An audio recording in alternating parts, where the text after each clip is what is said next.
Kabur aja dulu. Nyatanya tidak selalu mudah. Biaya yang disiapkan pun tidak sedikit. Selain untuk hidup layak di negara tujuan, kita juga harus menyiapkan biaya untuk pindah kewarganegaraan. Pemerintah Indonesia menerapkan tarif baru untuk sejumlah layanan kewarganegaraan mulai Agustus 2026. Ketentuan ini diatur oleh Peraturan Pemerintah Nomor 30 Tahun 2026. Bila sebelumnya biaya melepas kewarganegaraan hanya Rp500.000, kini naik menjadi Rp3,5 juta. Sementara untuk biaya melepas kewarganegaraan atas permohonan sendiri naik dari Rp1 juta menjadi Rp5 juta. Pemerintah beralasan tarif ini untuk mendukung transformasi digital. Kualitas layanan pun akan terus ditingkatkan. Dan itu mempercepat semua dengan transformasi digital seperti yang diminta oleh Bapak Presiden. Nah, pemeliharaan alat semuanya itu memerlukan sebuah upaya, effort dari negara agar semua layanan digitalisasi di Kementerian Hukum itu bisa berjalan. Jadi sama sekali itu bukan sesuatu yang memberatkan dan tidak semua berlaku bagi rakyat Indonesia. Hanya orang-orang tertentu, ya, hanya orang-orang tertentu. Indonesia sendiri bukan satu-satunya negara yang menerapkan biaya pelepasan kewarganegaraan. Amerika Serikat menerapkan biaya hingga Rp8 juta. Sementara Jamaika menarik biaya hingga Rp17 juta bagi warganya yang ingin pindah kewarganegaraan. Tim Liputan iNews melaporkan. Pemirsa, pemerintah Indonesia terus mencari cara untuk mengatasi penyebaran budaya LGBTQ. Edukasi pun akan dimulai sejak sekolah dasar.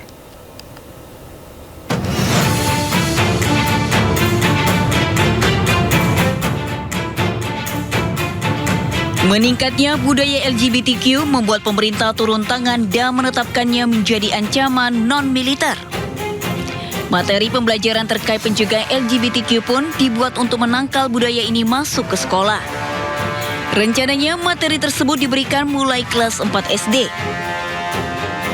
Presiden tidak menyerang personal-personalnya, tapi budaya penyebarannya itu adalah ancaman terhadap pertahanan negara. Karena itu Kemenak menyusun kurikulum, nanti akan di-insert dalam kurikulum yang sudah ada, untuk memberikan pemahaman dan tingkat SD itu mungkin mulai kelas 4. Larangan budaya LGBTQ tertuang dalam Peraturan Presiden Nomor 111 Tahun 2025 yang menjadi landasan bagi kebijakan umum pertahanan nasional periode 2025-2029. Penyebaran budaya LGBTQ atau lesbian, gay, biseksual, transgender, dan queer diklasifikasikan ke dalam ancaman non-militer, berdimensi sosial, budaya, dan ideologi.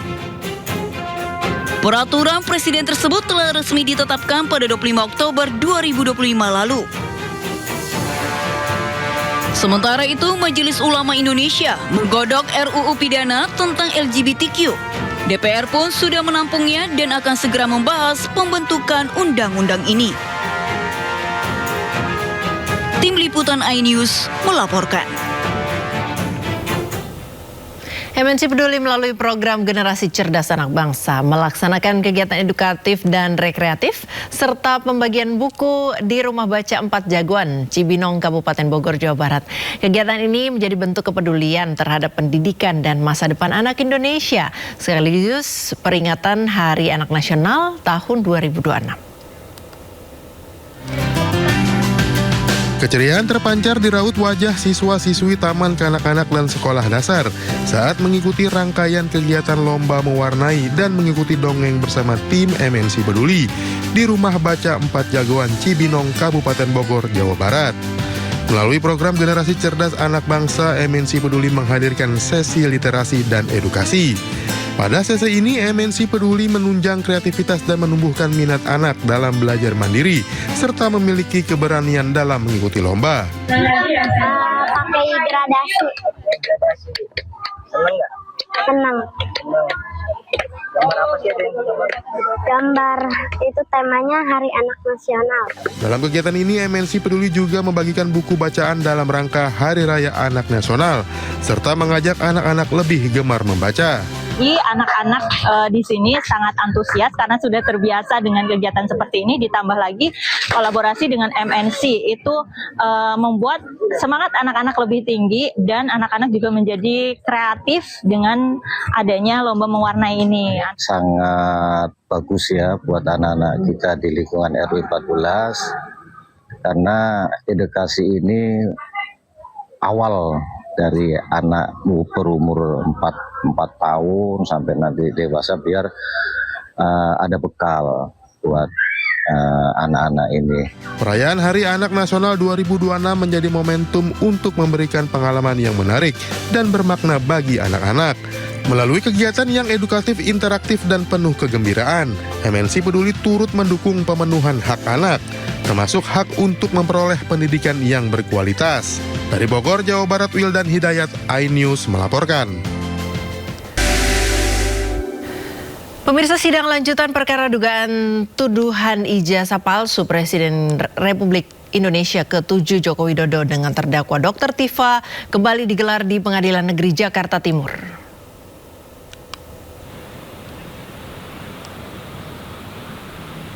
Sidang beragendakan pembacaan putusan sela dari Majelis Hakim. Terdakwa Tifauzia Tiasuma atau Dr. Tifa dan tim kuasa hukum menyatakan siap menerima apapun putusan Majelis Hakim. Hal tersebut sebagai bentuk penghormatan terhadap proses hukum dan lembaga pra-peradilan. Pada sidang sebelumnya, Dr. Tifa dan tim penasihat hukum telah menyampaikan nota pembelaan atau eksepsi terhadap surat dakwaan jaksa penuntut umum.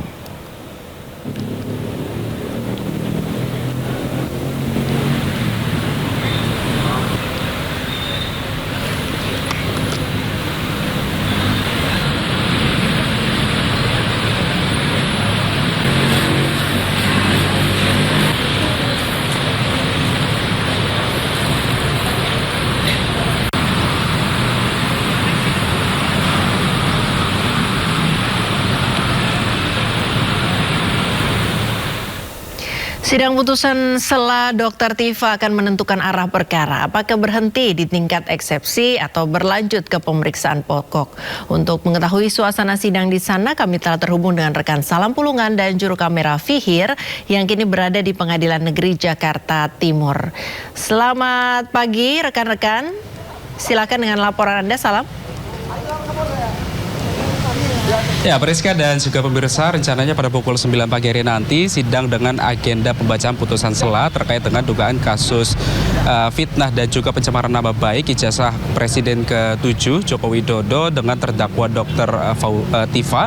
Ini akan berlangsung di Pengadilan Negeri Jakarta Timur, di mana dalam persidangan kali ini nantinya ini putusan sela atas eksepsi yang sebelumnya sudah diajukan oleh tim kuasa hukum terdakwa akan menentukan arah dari apakah nantinya perkara ini akan dilanjutkan